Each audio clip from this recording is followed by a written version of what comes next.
Un éclair, c'est une décharge électrique dans l'air. L'air est un bon isolant électrique. Ça signifie qu'il n'est pas facile d'y faire passer un courant électrique. Et lorsque les conditions sont réunies, ce courant électrique passe sous la forme d'étincelles ou d'arcs électriques. Pour produire des étincelles entre deux électrodes, il faut charger l'une des électrodes avec une charge électrique négative et l'autre avec une charge électrique positive.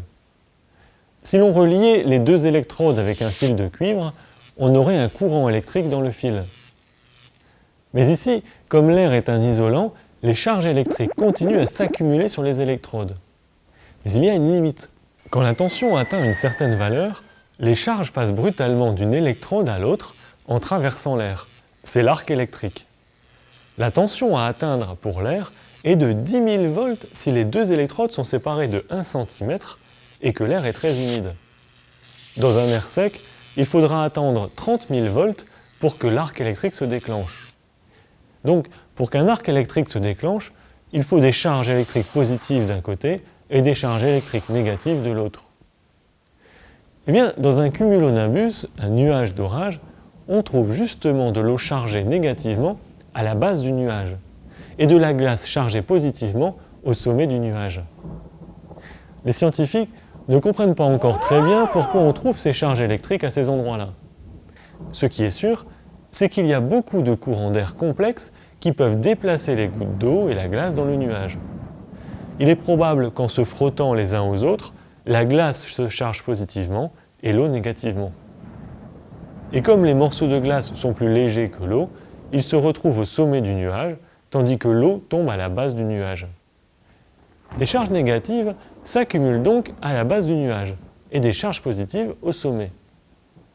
Eh bien, si la tension électrique devient suffisante, l'éclair, qui n'est rien d'autre qu'une étincelle géante, se déclenche. La grande majorité des éclairs se produisent en fait à l'intérieur des nuages. Mais sous le nuage, en réaction à la charge négative du bas du nuage, la Terre se charge positivement. Cette charge se déplace en même temps que le nuage.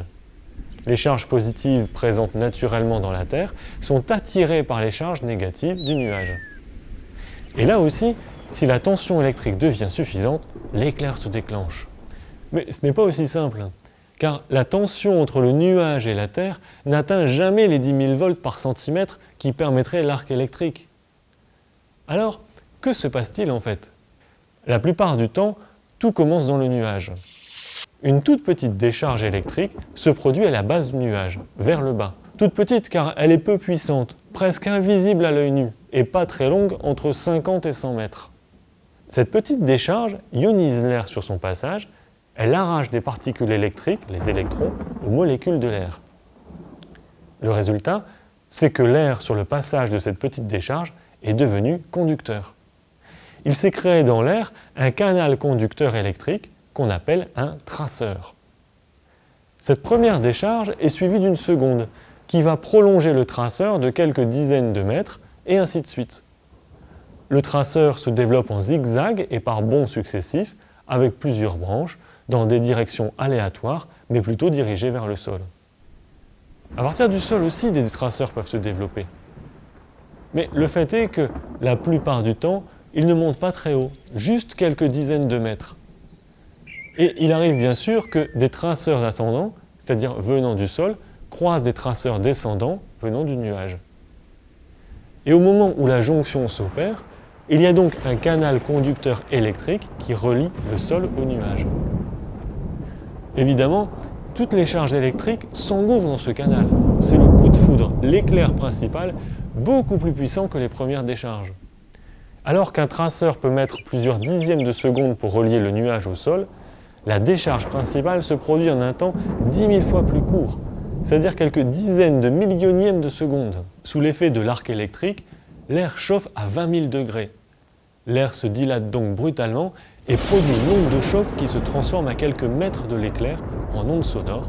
C'est le tonnerre. Alors finalement, d'où part l'éclair? Eh bien, dans 90% des cas, le traceur part du nuage, fait le plus gros du chemin, jusqu'à rejoindre un traceur qui est parti du sol. Mais l'éclair principal, lui, monte du sol à une vitesse fulgurante, de l'ordre des 100 000 km par seconde.